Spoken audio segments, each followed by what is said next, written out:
Hello বন্ধুরা, welcome back to my YouTube channel. আর একটা নতুন ভিডিও নিয়ে চলে আসলাম। তো কি দেখলাম, মানে আমি ভিডিও না করে আর পারলাম না। মানে কি লেভেলে চলে গেছে দেব। হ্যাঁ বন্ধুরা, দেবের নতুন পোস্টার খাদান সিনেমার রিলিজ হয়েছে বেশ কিছু ঘন্টা আগে।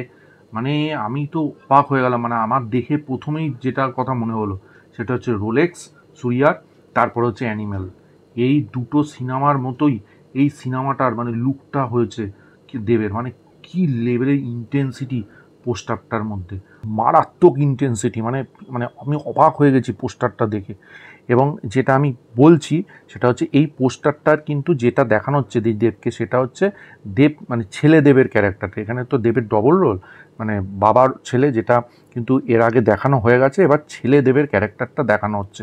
মানে হোয়াইট শার্ট, রক্ত লেগে, হাতে একটা চপার এবং ট্রিম করা চুলের একটু স্টাইল, মানে একটু বাবার থেকে ছেলের দেবের বডিটা একটু অন্যরকম। বাবা একটু বাল্কি ছিল, ছেলে একটু মানে জিম ফিম করেছে সেরকম দেখানো হচ্ছে। এবং কি লাগছে দেবকে। মানে শুটিং যে র্যাপ হয়েছে সেটাই প্রোডাকশন হাউস থেকে জানানো হয়েছে। মানে ফাইনালি খাদানের শুটিং শেষ হয়ে গেছে এবং আমি ছিটকে গেছি পোস্টারটা দেখে।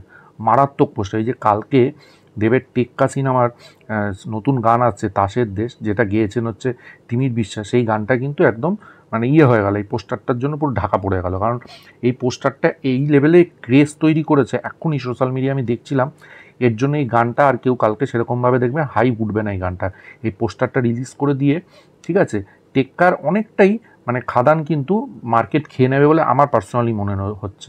এবং আরেকটা জিনিস বলবো, সেটা হচ্ছে এই যে লুকটা দিয়েছে, এই লুকটা কিন্তু ব্যাপক লাগছে দেবকে। মানে ছেলে দেব কিন্তু আমার মনে হচ্ছে বেশি পপুলার হবে বাবা দেবের তুলনায়। এবং আরেকটা জিনিস সেটা হচ্ছে, দেখুন, আপনারা হয়তো বলতে পারেন এটা অ্যানিমেল থেকে বা রোলেক্স থেকে কপি করেছে, কিন্তু না।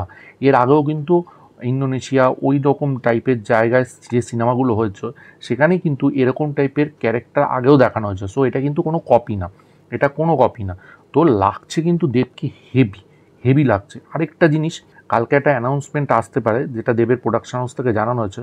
হয়তো এটা রুক্মিণী মৈত্রের নটি বিনোদিনী বা দেবের রঘু ডাকাত, এই দুটোর মধ্যে কিন্তু একটা হতে পারে।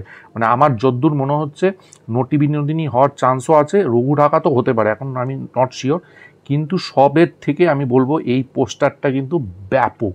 মানে দেবকে আমি অন্তত, দেবের তো প্রচুর সিনেমা দেখেছি, শুরু থেকে এখন অবধি যে কটা সিনেমা হয়েছে সবই মোটামুটি দেখেছি, কিন্তু দেবের এরকম ট্রান্সফরমেশন এবং এরকম লুক আমি বিশ্বাস করুন আগে কখনো দেখিনি। মানে রীতিমতো আমি পাগল হয়ে গেছি।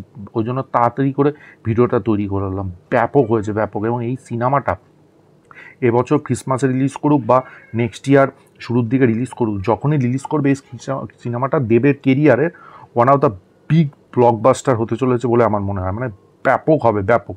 এবং আমার মনে হয় এই যে দেব, বাবা দেবের ক্যারেক্টারটার একটা পোস্টার তো রিলিজ করেছিল, এখন হচ্ছে ছেলে দেবের করলো।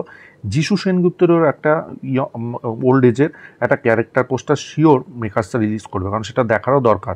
কারণ যিশু সেনগুপ্তেরও কিন্তু বয়সকালের একটা পোস্টার, যার সঙ্গেই কিন্তু দেব লড়বে। ঠিক আছে, তো দেখা যাক সেটা কবে রিলিজ করে। তবে এই পোস্টারটা কিন্তু ব্যাপক, ব্যাপক, নো ডাউট এই পোস্টারটা হেভি হয়েছে। তা আপনাদের এই দেবের পোস্টারটা নিয়ে আপনারা কতটা এক্সাইটেড এবং কীরকম লেগেছে অবশ্যই কমেন্ট বক্সে জানাবেন। ভিডিওটা ভালো লাগলে লাইক করুন, শেয়ার করুন, চ্যানেলটা অবশ্যই সাবস্ক্রাইব করুন, পাশে থাকা বেল আইকনটা ক্লিক করে অল করে দিন পরবর্তী নতুন কোনো আপডেটসের জন্য। ততক্ষণের জন্য গুড বাই বন্ধুরা।